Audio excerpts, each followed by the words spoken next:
Namaste everyone. This is Dr. Aisha Butalia. I welcome you all for today's session on database system architectures. This is used in our various subjects like computer architecture and organization, DBMS, advanced CA, as well as distributed systems, parallel systems, networking, and many more. It is the most favorite topic related to client-server systems related to information technology. The outline for today's lecture is centralized system, client-server systems, parallel systems, distributed systems, and the network types. So let's start. So broadly, database architectures are classified into three main streams. First is centralized, second is distributed, and third is parallel systems. Now, as the name suggests, centralized means everything is on one server. Okay, so there is a single computer system that do not interact with another computer system because there's only one whole and soul, and the PCs are connected. Maybe the clients are connected to that computer system, or we can call it also server in our IT firm. So general purpose computer system where one to a few CPUs and a number of device controllers that are connected through a common bus that provides access to the shared memory. Okay, so there is one system, and obviously whatever clients or CPUs, even the controllers, whatever are connected to it, are all having a single memory which is shared by the wire, which we call it as a bus, from where the read and write operations, the bytes, the data in the form of bytes is transferred from CPU to the system and vice versa. Okay, maybe it can be a bus which can transfer bytes from input device to the CPU and from CPU to the output device. Okay, so that is also associated with hard disk. Then it is called as read and write operations in terms of computer architecture. So this is also called as personal computer or workstation because it associates with a single desktop unit, single user, usually has one CPU and one or two hard disks. So basically in centralized system, okay, in an ideal centralized system, there is only one CPU and one user. If you consider a teacher and a student, so at a time, one teacher can handle only one student's request. Okay, if it's going for an offline doubt session, then probably one by one. Even on online, you cannot solve doubts. If you want to go on personal questions, then it can be one-to-one. So centralized system is something like that. One teacher, one student interaction, one CPU and one user interaction. So basically that CPU we call it as server and the user we call it as client. So that's why client server technology. In a multi-user system, it can be designed using centralized system that is also called centralized multi-user system where you have to involve more disks, more memory, multiple CPUs and a multi-user operating system. So this serves a large number of users who can be connected to the system via terminals because the more the number of users, the more the number of terminals. Okay, so terminal is nothing but the end user and that is often called as server systems. Why? Because since they are doing a single job at one time, hence still if the multiple CPUs are connected, then they are called as server systems and not a single server system. So you can see the diagram. Okay.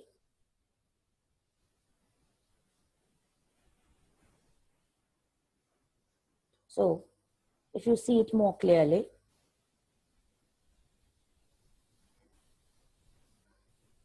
so these are the disks. There is a printer attached. There are tape drives. There is a CPU. There is a disk controller. There is a printer controller. There is a tape drive controller. These all input and output devices. Okay, we have discussed this in our input-output file structure and the system hierarchy, even in the OOP subject. object-oriented programming system, as well as in the database system file structure hierarchy. So these input-output devices and the CPU, the all are connected by a single system bus. Okay, this bus is going to transfer the data or the bytes from year to year or year to year. Okay, so if it is from year to year, if it's an input device to the controller, then probably it's the read operation and vice versa. So there is a shared memory over here, and in between there is a memory controller. So ultimately the ALU operations are performing on the CPU. Okay, so if this is the main memory without which the CPU cannot interact. So input device getting the data from the secondary storage to the main memory is called read operation, and vice versa will be called as write operation. So basically these all users are called as end users or called as clients, okay, or the terminals. It can have their own cache, or maybe everything is on the shared system bus. And there is a single server, which ideally is a single CPU, or it can have n number of CPUs to serve a server system. So in any client server, there is a backend and there is a front end.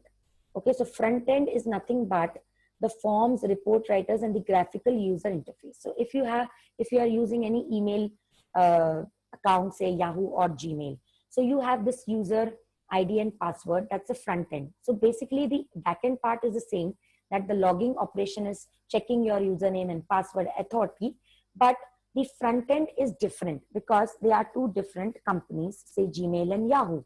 Okay, so that is nothing but the front end means the user is directly interacting with the system with the means is called as front end. It may be in the form of forms, or maybe report writers, or graphical user interface.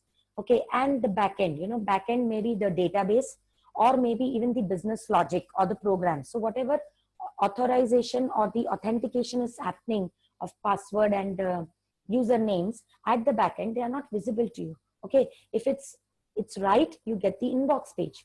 If it's wrong, you get that please enter the right password, or maybe you have forgotten the password. So that all operations of checking the operations and doing the code verification is called as the backend.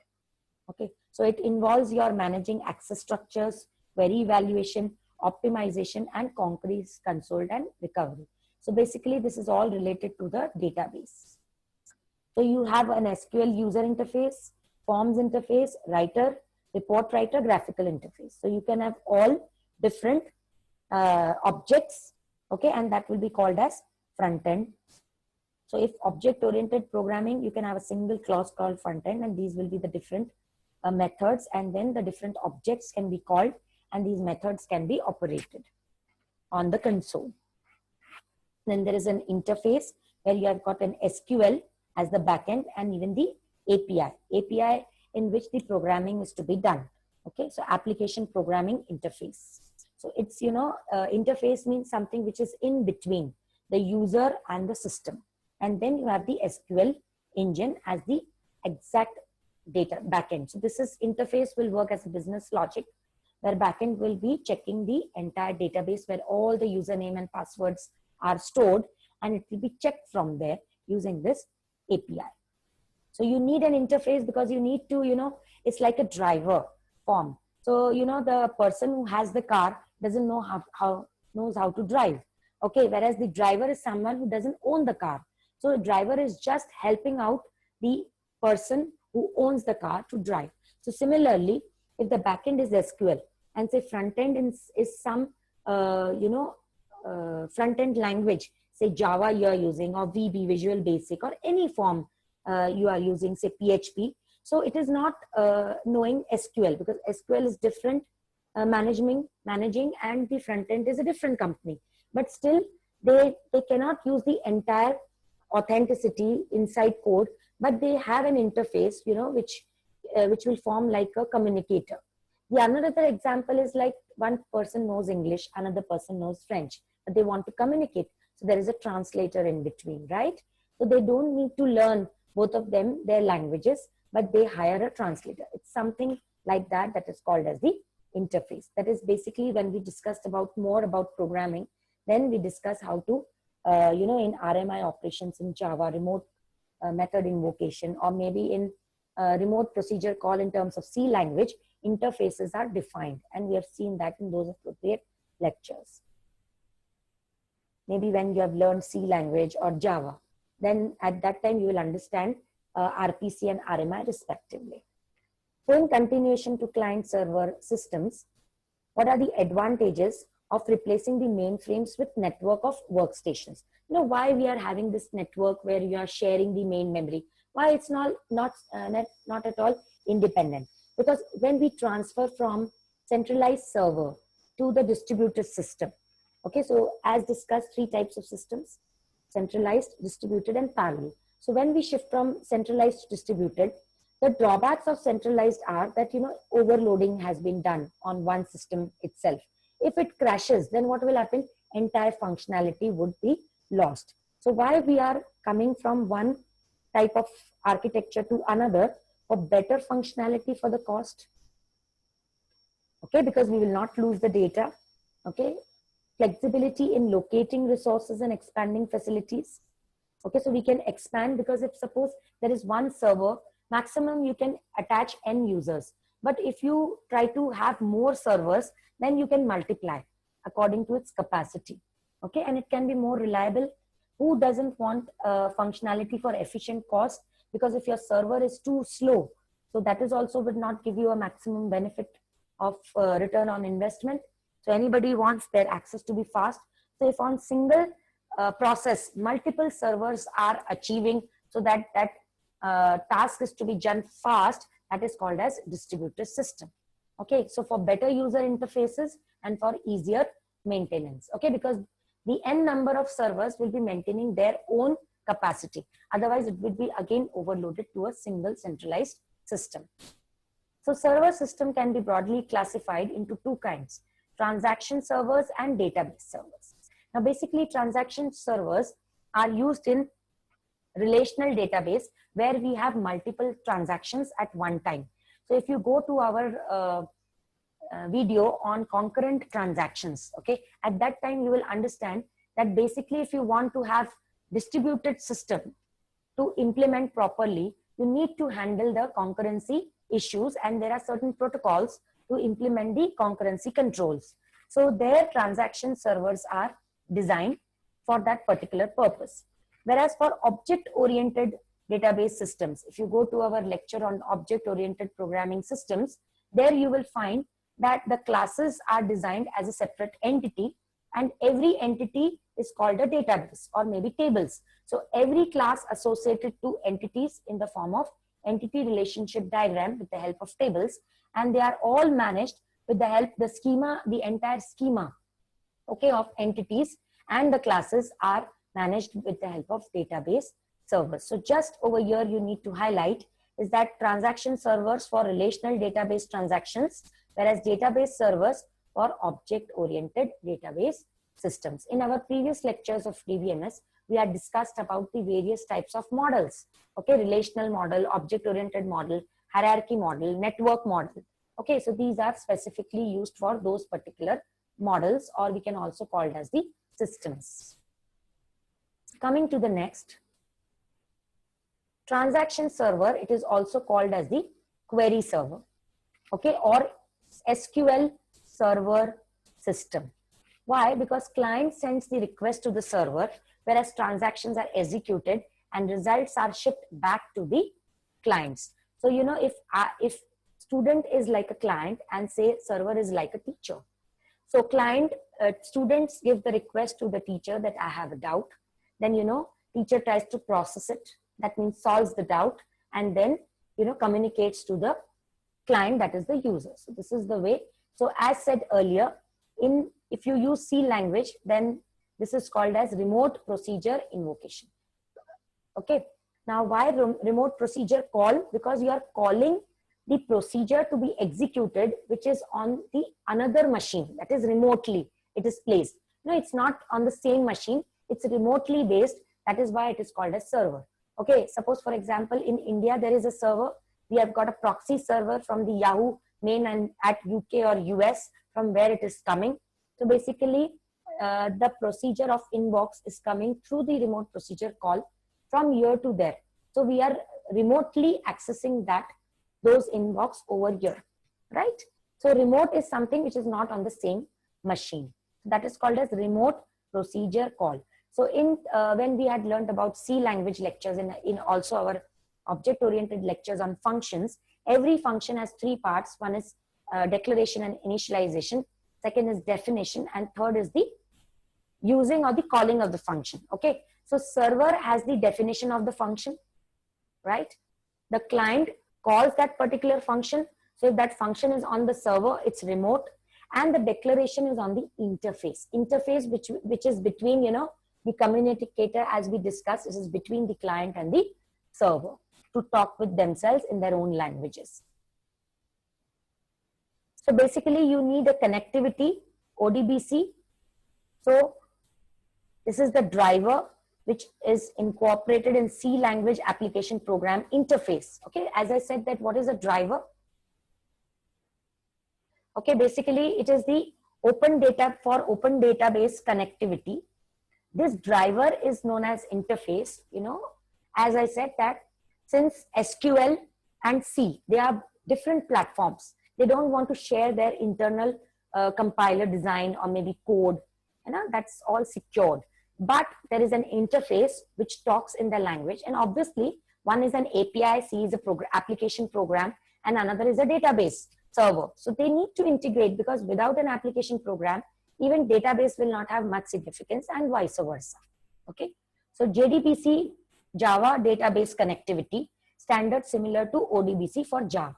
So if you are using Java, then you need to install this driver or interface specifically so that you can connect Java to the SQL, right? These are very 3 to 4 lines code. If you just incorporate those header files and the interfaces, it is very to implement. We have seen this in the Java classes when we had done the designing of the Java classes and interfaces.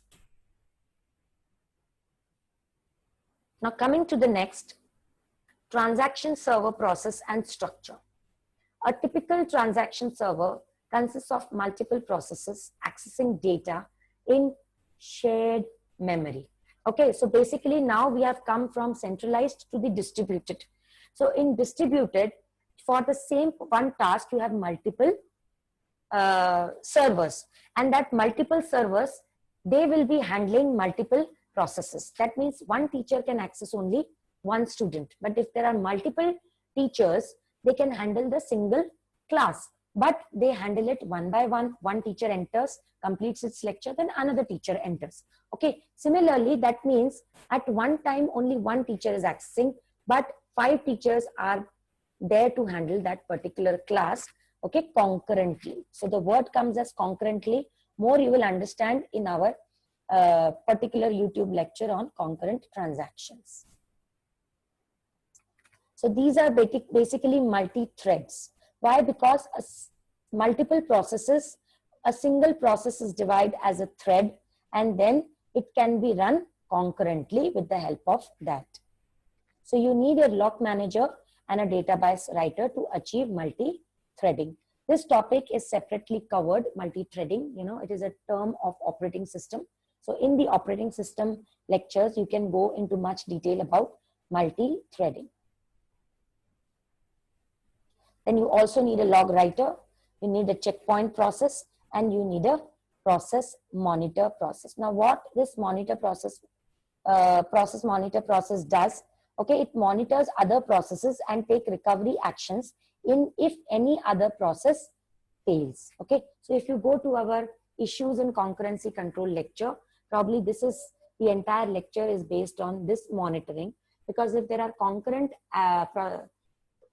processes going on, and if multiple writes are being requested on the same time, you need to abort one process and give the lock to another so that a deadlock doesn't happen.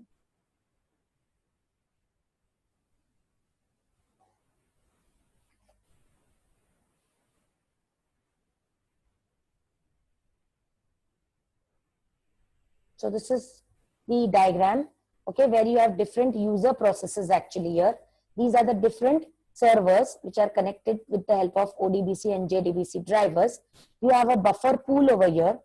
Okay, you have a query plan cache which executes, which designs that which query should be used, whether a subquery or Cartesian product or maybe indexing. Okay, this type of query plan will decide which type of plan would be best suited for the request from the client. Okay, and these are all the different type of transaction controllers which we required. For example, database writer process, lock manager process, the process monitor process, checkpoint process, log monitor process. Okay, these all are connected to the log buffer. Okay, to the lock buffer. Some are locked, some are associated with logging, and these all are ultimately associated with a tightly coupled system. And why we are saying tightly coupled system? Because there is a shared memory. That means everybody is using this memory to achieve the task. That means they are commonly performing one single task. It's just that it has been, the load has been distributed to different modules, so that, you know, load sharing happens and it doesn't come to a centralized system. So even if one fails, the other may be still working.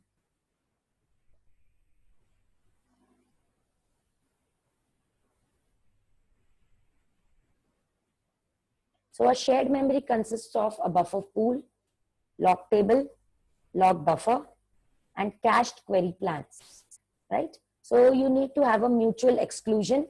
Mutual exclusion means it ensures that two no processes are accessing the data structure at the same time.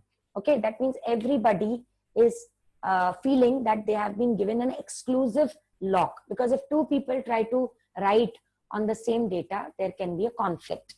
Okay, so this again, conflict management has been discussed in our concurrency control, and this mutual exclusion algorithms and semaphores are more discussed in our operating system subject. They are, you know, a particular unit itself. So this is all about mutual exclusions which are incorporated with the help of lock. Okay, you give a lock to a particular data item. That means, you know, you actually try to secure that nobody is having the grant till that lock is released by that particular transaction on that particular data item. Basically, transaction is associated with the process. Okay, so that process gets the lock on the particular data item for the couple of steps, and that is called as transaction.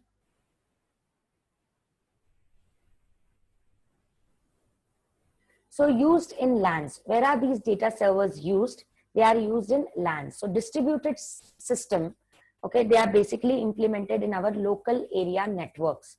In local area networks, what happens? Every student is given their ID. They try to log in with their ID on one machine. They log out, whatever they have executed the programs, it gets saved.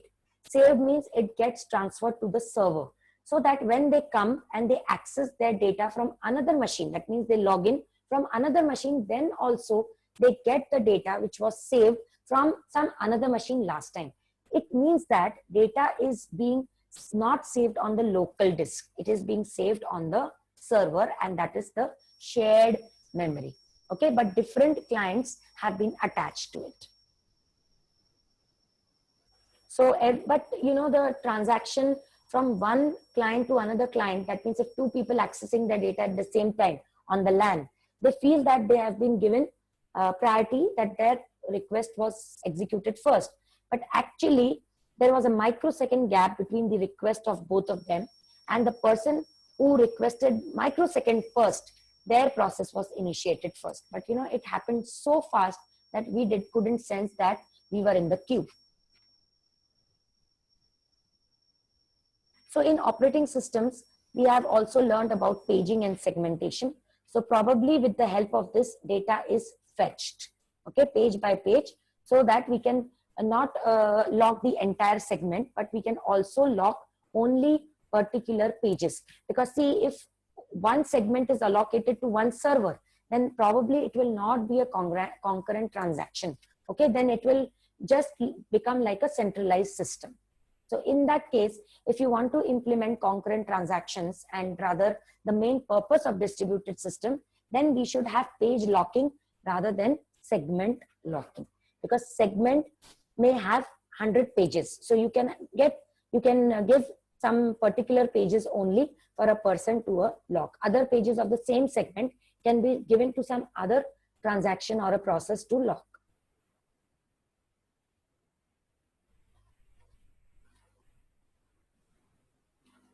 So data caching means, in spite that we have shared memory, still we have some local buffer, okay, for some small temporary initiations. For example, if you're doing some sorting algorithm, so we want some temporary variables for swap operations. So similarly, that is called as the internal cache.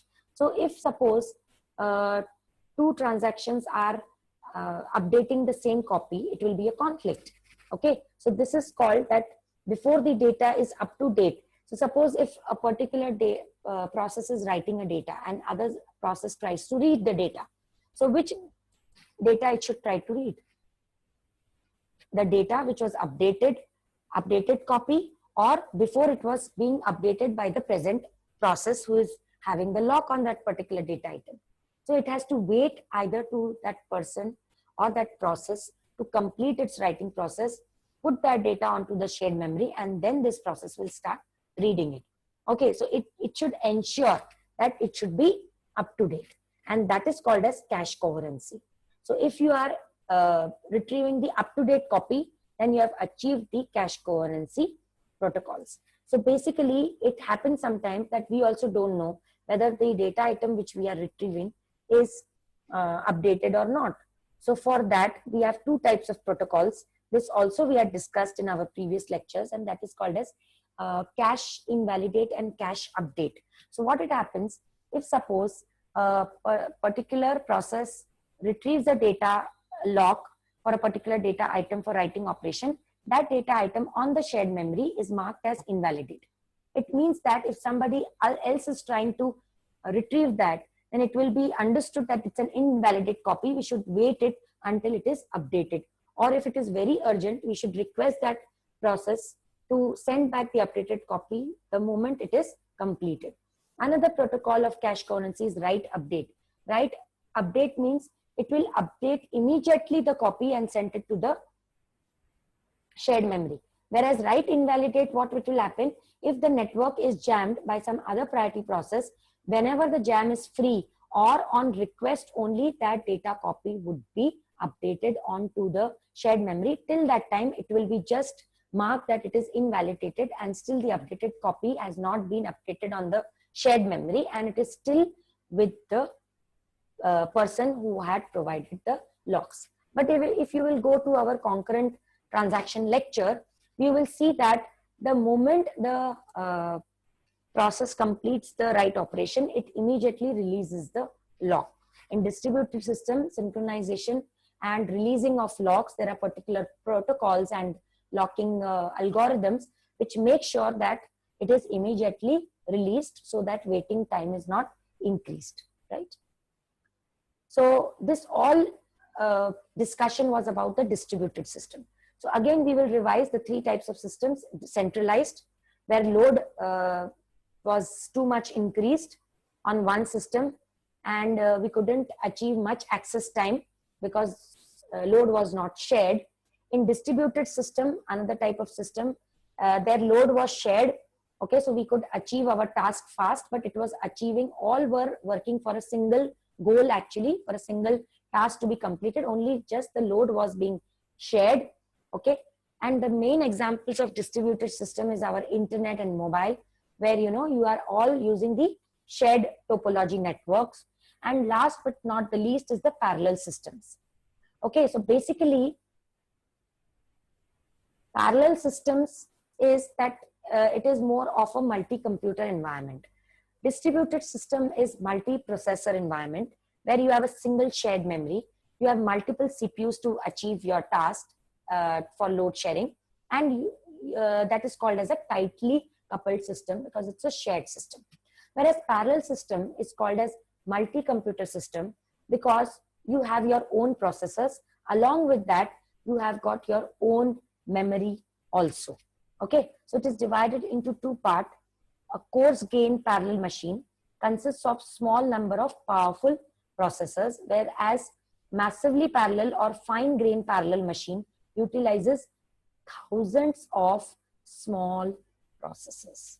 Okay, so you have less number of processors over here and you have more number of processors over here. So basically two main performance measures are required for why parallel systems are being implemented, because see, in distributed systems synchronization was the main issue. So sometimes time requires to synchronize, to read and write on the shared memory, you know, locking, delocking, and then write invalidate, write update. So a lot of protocols are included to incorporate distributed systems, tightly coupled shared memory. But if you want fast access, you need to increase your resources. And increase your resources means you have to convert multi-computer processor environment to a multi-computer environment. And that is basically where you increase your memory. So every CPU will have their own memory. But ultimately, since it is not a shared memory, all the individual tasks are independent of each other. So kindly make a note. You can design your system as a parallel system when all the tasks to be achieved are independent of each other. Whereas in distributed system, okay, you have to make a note that all are dependent on each other. It may happen that when one completes, then only second can start. This can also happen at times. But in parallel, there is no dependency as such. So throughput, the number of tasks that are completed in a given time, that is the measure, and response time is the amount of time it takes to complete a single task from the time it was submitted.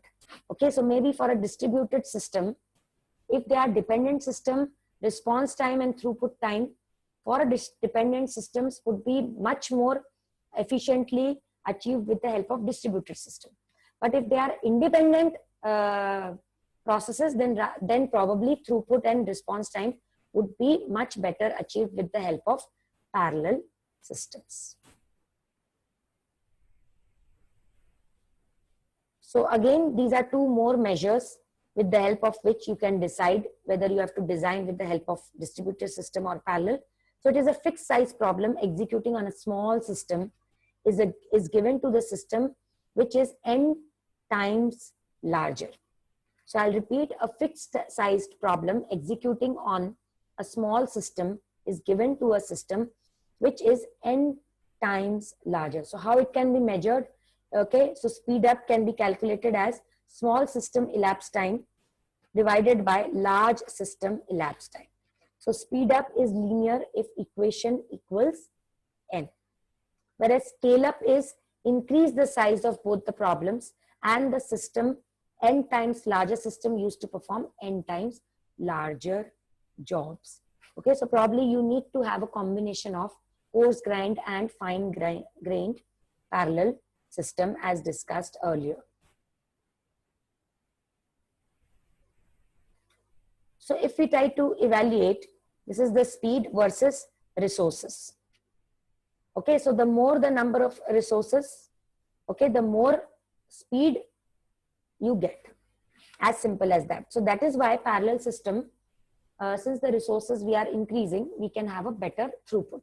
But the condition is that they should have a independent task to be achieved. Similarly is for the scale up. Okay.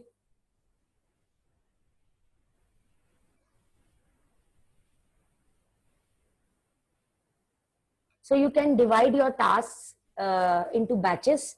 So you can have some type of parallel systems, some types of distributed systems. If you think that some out of say 100 processes, you have say 20 of parallel and 80 of distributed.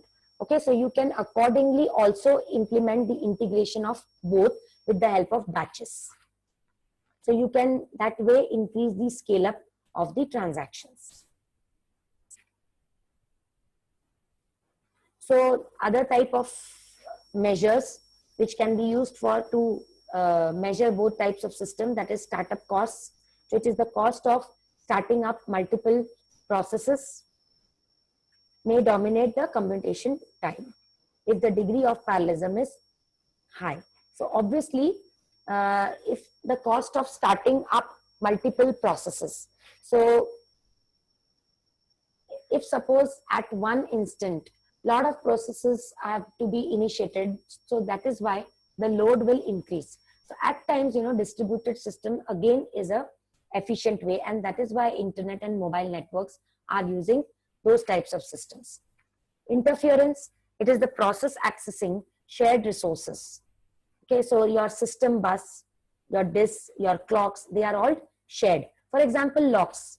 If suppose we have a meeting at say 2 o'clock, so all our laptops should have the time integrated at 2 o'clock. It should not happen that in my system it is 2, in your system it is 2.05. Then what will happen? We will have clashes on the time.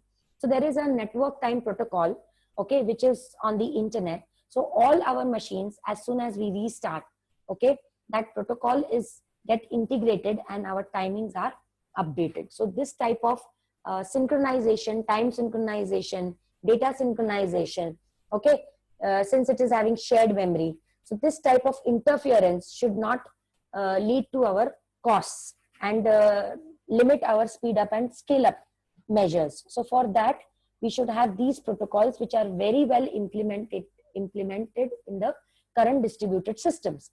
So if you are designing your project in terms of distributed and parallel, then you should note these all protocols for better efficiency. Otherwise, if it is not synchronized, then probably you will end to centralized server, which will be of no use of such complex designing. And the last but not the least is the skew measure. So what is the issues in handling the skew is that a major performance barrier in parallel database system, okay, that is PDBS, are the skew effects. Now what is this? It is characterized by an uneven distribution of data. Okay, it is the uneven distribution of data and or the workload across the system resources. So for example, if there are n parallel systems working and every system has different workload, then at the end what will happen? It has to wait for all the workloads to finish and maybe the throughput time would increase. So that is why it is said here that it is the increasing the degree of parallelism increases the variance in service times. That means every parallel task which is achieved has variance in service time, means everybody has different times. Why it will have different service times? Because it will have different working loads. Okay, so if suppose I've got a workload which requires 10 minutes, other system has required a workload which requires 1 hour. So the throughput time would ultimately be 1 hour, right? But in terms of distributed system, it's not like that. So maybe the skewness in parallelism, okay, if the degree of parallelism is more, this also issue increases of the parallelly executing task. So the overall execution time determined by the slowest of parallelly executing tasks. So hence the execution time, it increases. So you can say that it is slow rather. Okay. So this is the end of our different types of architectures, database architectures, that is the centralized system, distributed systems, and the parallel systems. Okay, if you have any questions, you can drop me a mail. And thank you very much for a patience listening. Next topic in continuation to this would be the network types and the different types of networks. Okay, so again, I thank you all for the patience listening. Thank you once again.